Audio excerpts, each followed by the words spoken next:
Super Typhoon Haiyan stormed into Asia and blew away, but are you ready for the next one? Get alerts on your smartphone the next time a typhoon, earthquake, or flood strikes with the aid of an app.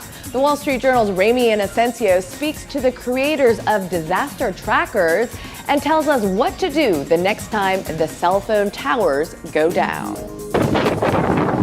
With 160-mile-per-hour sustained winds and storm surges 3 stories high, Super Typhoon Haiyan savaged the Philippines' central islands of Visayas, shattering towns and families along its path. From space, astronauts took photos of the megastorm and tweeted them to Earth.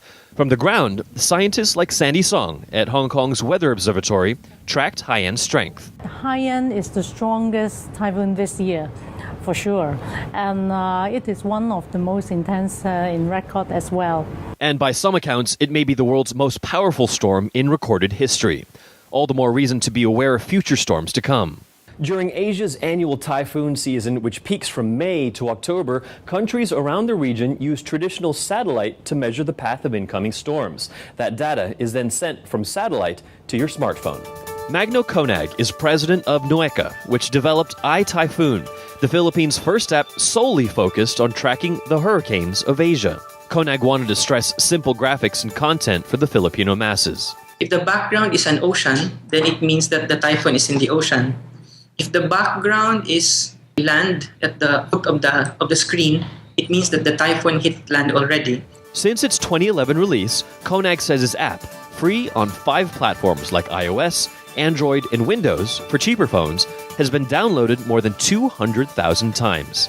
Disaster Alert is another free app, but isn't specific to one country or threat. It's all hazards. So, for example, when we had the large event tsunami out of Japan, we not only got notification that there was a large earthquake, but we also then got notification of the tsunami.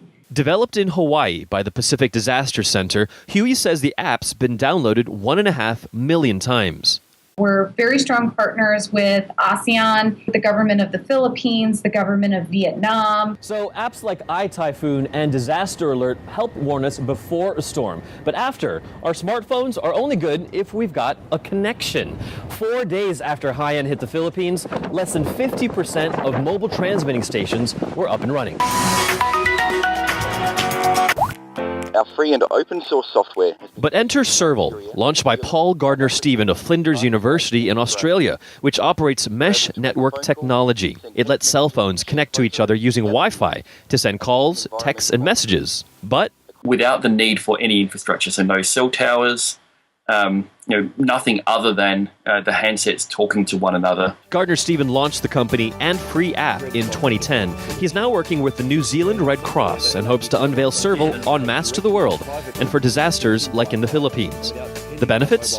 One is simply so that people in a localized area can keep communicating regardless of what's happening to the cellular infrastructure. For first responders and NGOs to collect the kind of information that these organizations need in terms of, how many households are there, how many have working kitchens, what supplies do they need. But until mesh networks become a common solution, tracking storms and spreading knowledge before one strikes will still be key.